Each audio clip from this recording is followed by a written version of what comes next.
বছর চারেক আগের কথা। একটা টিউমার অপারেশনের জন্য আমি কয়েকদিন নার্সিংহোমে ভর্তি ছিলাম। আমার ঠিক পাশের বেডেই ছিলেন একজন বয়স্কা মহিলা। বয়স 65 বা তার একটু বেশি হবে। আমার অপারেশনের দুদিন আগে ওনারও একটা মেজর অপারেশন হয়েছিল। আমি দেখতাম বিকেলের ভিজিটিং আওয়ারে একজন ভদ্র মহিলা প্রতিদিন ওনাকে দেখতে আসতেন। ভদ্রমহিলা যে শিক্ষিত সেটা ওনার হাব ভাব দেখলেই বোঝা যেত। কথাবার্তা চালচলনও বেশ মার্জিত। উনি এসে খানিকক্ষণ বসতেন, দু একটা কথাবার্তা বলেই আবার চলে যেতেন। যাবার সময় এটা বলে যেতেন, মা, একদম চিন্তা করবে না, তুমি ঠিক সুস্থ হয়ে যাবে। মা বলে সম্বোধন করাতেই বুঝে গিয়েছিলাম উনি বয়স্ক মহিলার মেয়ে। তবে মেয়েটি অবিবাহিত। নিজের মেয়ে ছাড়া ওনাকে দেখতে আসতেন ওনার একমাত্র ছেলে, সঙ্গে বৌমাও। সেটা জানতে পেরেছিলাম ওনার ছেলের কথা থেকেই। নিশ্চিত হওয়ার জন্য তবুও আমি জিজ্ঞেস করেছিলাম, আপনার মা নিশ্চয়ই? ভদ্রলোক উত্তরে জানিয়েছিলেন, হ্যাঁ, আমার মা। আমি আর ওই ভদ্র মহিলা একদিনে ছুটি পেয়েছিলাম নার্সিংহোম থেকে।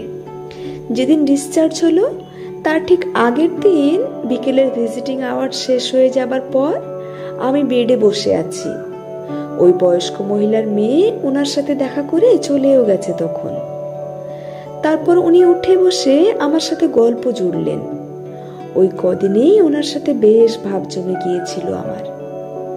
কথা প্রসঙ্গে জিজ্ঞেস করেই ফেললাম, মাসিমা, আপনার মেয়ের তো আপনাকে নিয়ে খুব চিন্তা করে দেখি।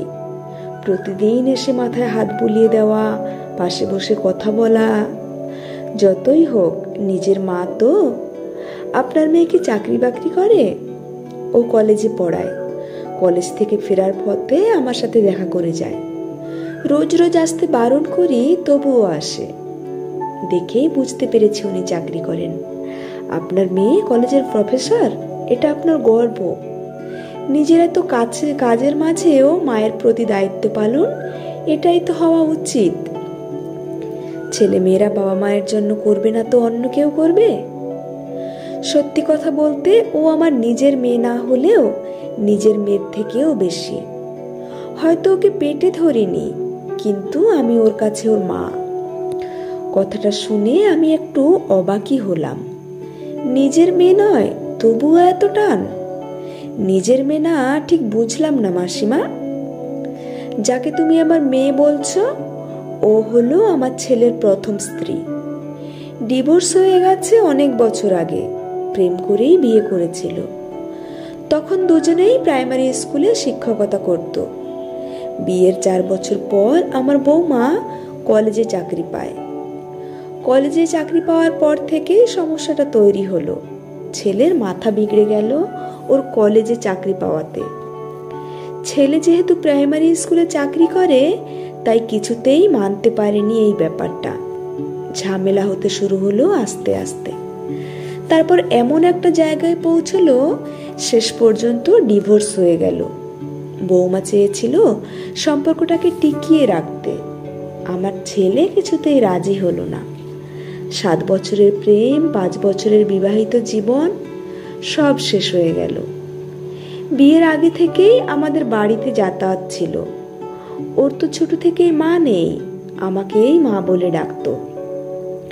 ডিভোর্স হওয়ার আগে আমি ছেলেকে অনেক বুঝিয়েছি। ওই কি যেন তোমরা বলো, ইগো।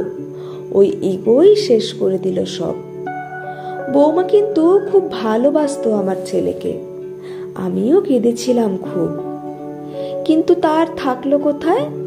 যেদিন ডিভোর্স হয়ে গেল, মলিকে জড়িয়ে ধরে খুব কেঁদেছিলাম সেদিন। আমি কখনোই ওকে বৌমা বলে ডাকিনি। ওর নাম মলি, ওকে নাম ধরেই ডাকি। সেদিন মলি অবশ্য একটা কথা বলেছিল, তোমার ছেলের সাথে আমার ডিভোর্স হয়ে গেলেও তোমার সাথে আমার সম্পর্ক শেষ হচ্ছে না। আমি তোমাকে মা বলে ডেকেছি, তাই তুমি আমার কাছে আমার মা হয়েই থাকবে। ডিভোর্স হওয়ার বছর 2 পর ছেলে আবার বিয়ে করে দেখাশোনা করেই। কিন্তু মলি আর বিয়ে করেনি। আমি অনেকবার বলেছি আবার বিয়ে করার জন্য, ও আর বিয়েই করলো না। মেয়েরা একবার যাকে মন থেকে ভালোবেসে ফেলে কিছুতেই তার জায়গায় অন্য কাউকে বসাতে পারে না। এখন কলকাতার একটা কলেজে পড়ায়, কলকাতাতেই ফ্ল্যাট কিনেছে, নিজের গাড়িও আছে। মাঝে মধ্যে আমাকে নিয়ে এসে নিজের কাছে রাখে।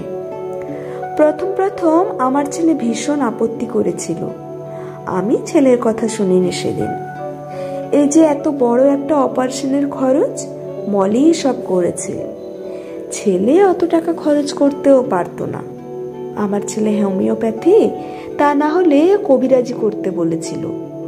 মলি শুনে বলেছিল, টাকা নিয়ে চিন্তা করো না মা, আমি তো আছি।